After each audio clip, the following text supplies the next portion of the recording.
Salut les louloutes. Alors, fin du chapitre 11.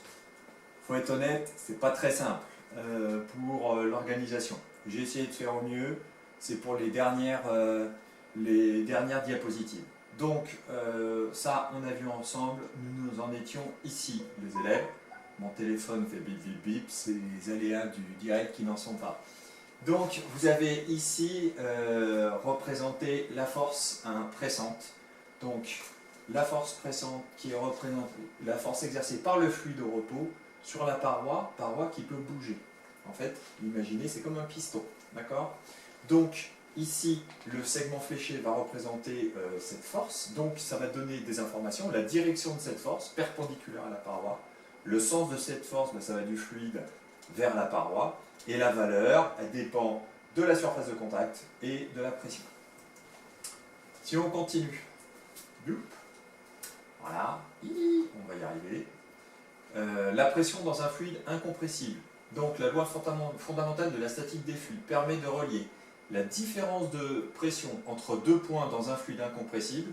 Alors quand on dit incompressible, c'est quand on essaye de le comprimer fort, on n'a aucun changement de volume. Et la différence des coordonnées verticales. Donc là vous avez effectivement une relation qui vous est donnée. Ce qui est important.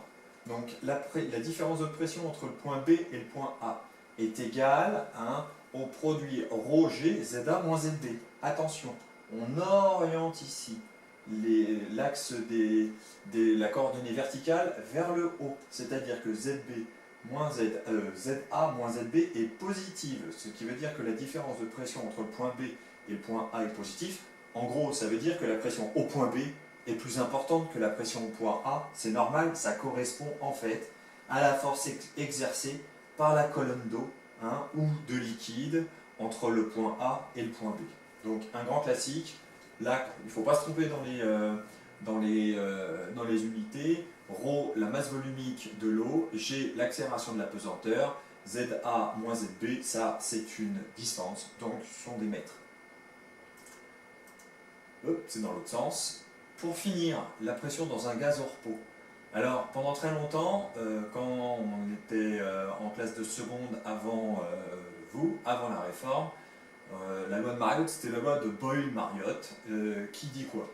Que la pression fois le volume est une constante. C'est-à-dire que quand la pression augmente, le volume diminue, ça à température constante et à quantité de matière constante. C'est-à-dire qu'on prend une certaine quantité de matière, d'un gaz, d'un liquide, légèrement compressible, on essaye de le comprimer.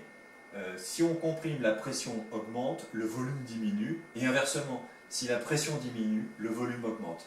La loi de Mariotte est un modèle qui décrit correctement le comporte aux faibles pressions. Attention, si on est sur des pressions très très élevées, c'est pas possible. Voilà.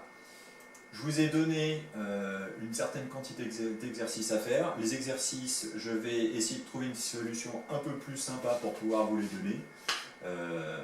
On fait comme on peut. Suite demain, jour 4. Je commence la correction des exercices. Je vous souhaite bon courage les élèves. À demain.